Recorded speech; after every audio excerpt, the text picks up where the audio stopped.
Vimos que as operações no lado direito da figura somente se encaminham para o caminho da construção da representação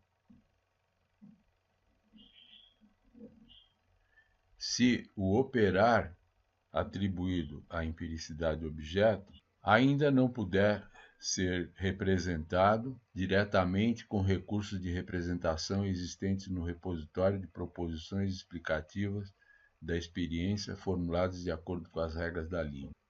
Nessa situação, em que o operar não pode ser representado com recursos do repositório, obviamente, os elementos de suporte ao operar da forma de produção ainda não existem. Vimos, porém, que quando no caminho da construção da representação, para que a representação reste construída no ponto 4, é necessário que os elementos de suporte à forma de produção tenham sido identificados e associados à forma de produção. Nessas condições, após a aceitação desse resultado pelo observador e interagentes em rede, a nova representação pode deixar o domínio do pensamento e da língua e, no domínio do discurso e da representação, ser incorporada ao repositório. Essa inclusão no repositório alterou e altera o estado em que se encontra esse repositório, que antes da operação não podia dar suporte na experiência ao operar deslumbrado e agora sim já pode.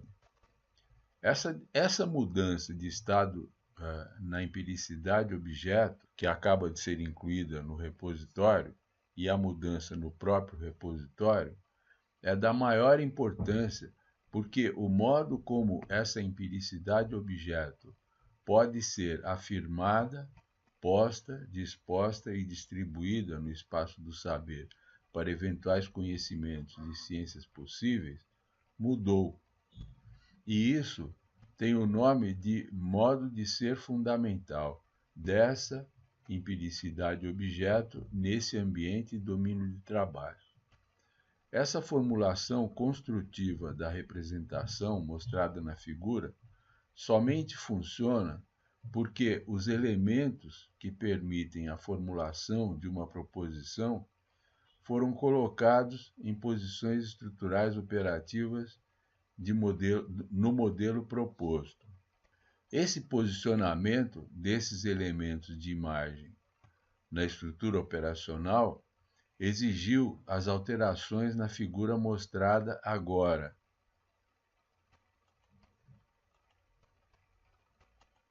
O observador estava no lado esquerdo da figura e nós o passamos para o lado direito da figura. E a lista tríplice, que ficava associada ao observador com essa mudança, também foi descartada, porque os elementos foram reposicionados, como explicamos em uma outra animação desta série. Os elementos de imagem que tornam possível a formulação da proposição, de uma proposição, são os que estão mostrados nesse momento, todos incorporados à estrutura da formulação construtiva da representação que estamos mostrando. Quando no ponto 3, e com um novo objeto análogo recém-criado, a relação de analogia acaba de criar um objeto novo, cuja representação não pode ser feita com os elementos do repositório. Nessa situação, os elementos de suporte à forma de produção também não existem, e essa proposição, que pode ser formulada nessa situação, e no ponto 3, é uma proposição apenas enunciativa, porque ela não explica a experiência, ela simplesmente enuncia o operar atribuído à empiricidade objeto e para o qual foi construído um objeto análogo. Quando atingir com sucesso o ponto 4, nesse momento, se os elementos de suporte à representação tiverem sido obtidos, então a proposição que pode ser formulada é uma proposição sim explicativa. E é essa explicação que permite que o objeto, depois de um acordo entre observador e interagentes em rede, abandone o domínio do pensamento e da língua e permaneça apenas no domínio do discurso e da representação, e daí possa ser incorporado ao repositório, que nesse momento muda de estado. Ele antes não podia representar esse operar, e com a inclusão da representação feita para esse operar, agora já pode.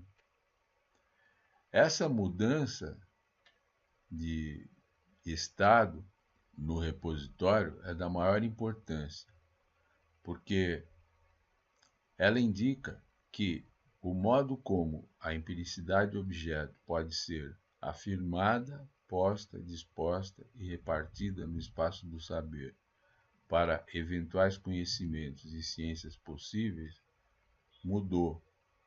E essas características, denominadas como o modo de ser fundamental dessa empiricidade nesse ambiente e nesse domínio de trabalho, são o elemento ordenador da história no nosso pensamento. Então, eventos de objeto I e F, quando deflagrados, especialmente o F, eles indicam que história está sendo feita pela mudança no modo de ser fundamental da empiricidade do objeto que estamos mostrando nessa formulação construtiva da representação. Até aqui, toda essa operação de construção da representação transcorreu no interior do lugar de nascimento do que é empírico. O lugar de nascimento do que é empírico é o espaço composto por esses dois blocos, o bloco vermelho e o bloco amarelo, respectivamente, para o operar e para o suporte ao operar, imaginados por Maturana no final dos anos 50 e antes imaginados por David Ricardo em 1817, com seu princípio dual de trabalho. O lugar de nascimento do que é empírico abrange, então, dois domínios. Um domínio do pensamento e da língua, o bloco vermelho, e um outro domínio que abrange o bloco amarelo, o domínio do discurso e da representação. A proposição é, para a linguagem, o que a representação é para o pensamento. Sua forma, ao mesmo tempo mais geral e mais elementar, porquanto desde que a decomponhamos, não encontraremos mais o discurso, mas seus elementos como tantos materiais dispersos. Abaixo da representação, por certo, encontram-se palavras, mas não é nelas que a linguagem se completa. Colocando agora uma situação inversa, na qual um novo operar, agora sim já pode ser representado com recursos existentes no repositório. Nessa situação, teremos no ponto 3 uma representação que foi recuperada do repositório e a indicação de que o operar nesse ponto da operação de construção já pode ser representado no repositório indica a existência dos elementos de suporte a esse operar atribuído à empiricidade objeto. Nessa situação, temos uma proposição instanciativa que não mais acontece no interior da formulação construtiva que acabamos de mostrar, mas transcorre em uma operação meramente instanciativa. Ela é meramente instanciativa porque o modo de ser fundamental da empiricidade em 3 e em 5 são exatamente os mesmos em que a empiricidade objeto estava no repositório de onde foi recuperado.